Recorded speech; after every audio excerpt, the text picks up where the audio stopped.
Salut à tous et bienvenue dans la suite de cette formation en PHP dédiée aux débutants.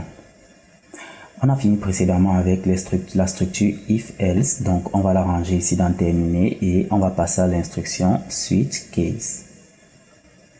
Dans ce qui concerne l'instruction switch case, on va ranger le navigateur comme on le fait d'habitude et on va supprimer tout ce qu'on a par ici.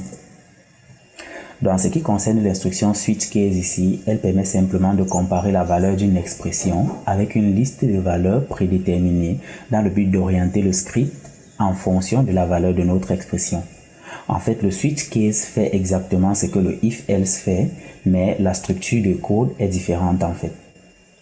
Donc, si on vient, je vais toujours vous le rappeler, lorsque vous avez des problèmes, vous allez simplement venir ici sur le site php.net. Donc, vous pouvez taper tout ce que vous voulez et vous précisez juste php.net. Si je fais ici switch et que je dis php.net, vous allez vous rendre compte que le premier lien, c'est sur le site officiel de PHP directement.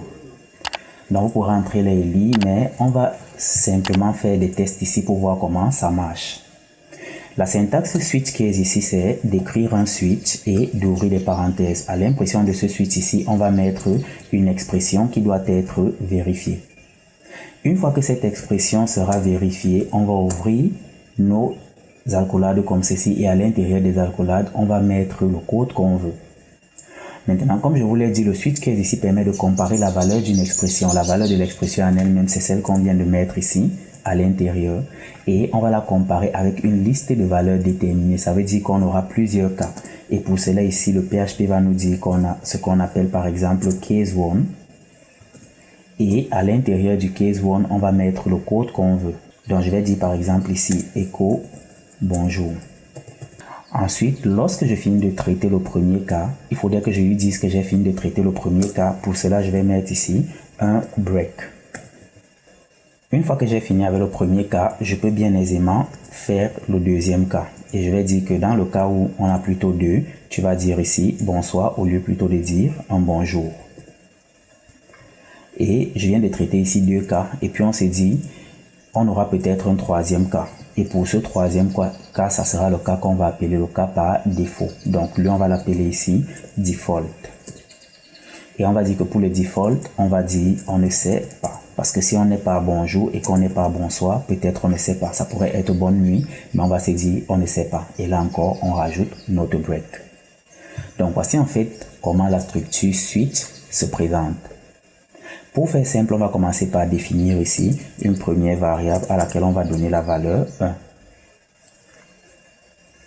Maintenant qu'on a donné la valeur A, assurez-vous que votre serveur PHP soit démarré et lorsque vous aurez ouvert votre page dans le navigateur, en actualisant, vous allez voir ici qu'on nous dit $expression est indéfinie. Oui, effectivement, l'élément que je vais tester, l'expression que je vais tester ici, c'est A. Donc là, je vais revenir, il va tester A. Et il va commencer à dire premier cas, est-ce que A vaut 1? Si A vaut 1, il va nous afficher bonjour et c'est ce qu'on aura par ici. Ensuite, il va tester A, est-ce que A vaut 2? Il se rend compte que A ne vaut pas 2, donc on a bonjour. Mais si par contre, il vient mettre ici A égale 2, vous allez voir qu'il va effectivement nous afficher bonsoir. Maintenant, je vais peut-être lui donner un A qui sera 22. Et là, il va tester est-ce que A vaut 1, est-ce que A vaut 2? Aucun des deux cas n'est vrai. Il va nous afficher ce qu'on a par défaut qui est on ne sait pas. Donc, en grosso modo, c'est à ça que nous sert l'instruction switch case.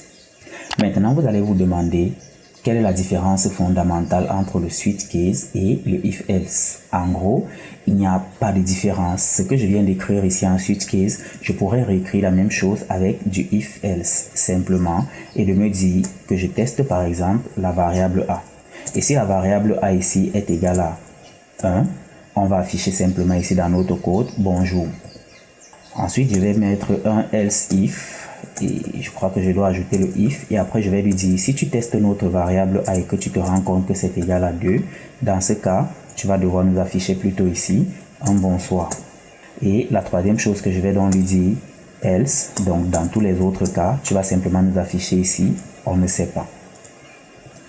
Donc, une fois que j'ai écrit ces trois éléments comme ceci, je viens d'écrire la même chose et vous allez voir que si j'actualise, vu que j'ai 22, on ne sait pas et on ne sait pas.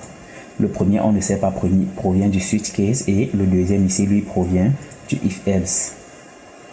Donc, comme je l'ai dit, vous allez vous demander quelle est la différence fondamentale. Ça sera à vous de voir dans quelle mesure est-ce que vous voulez utiliser le switch case ou alors le if-else. Donc, certains peuvent être plus à l'aise avec le switch case parce qu'ils vont se dire que la syntaxe est un peu plus intuitive et ils voient facilement leur code. Ils le comprennent mieux que les syntaxes imbriquées du if-else. Certains vont préférer le if-else et généralement, c'est ce qu'on retrouve plus dans les codes. Donc, à ce niveau, je pense qu'on est assez bon avec la structure switch case et on va s'arrêter là. Une chose que je ne dis pas très souvent mais qui serait vraiment important, chaque fois que vous regardez des vidéos, laissez des likes, laissez des commentaires.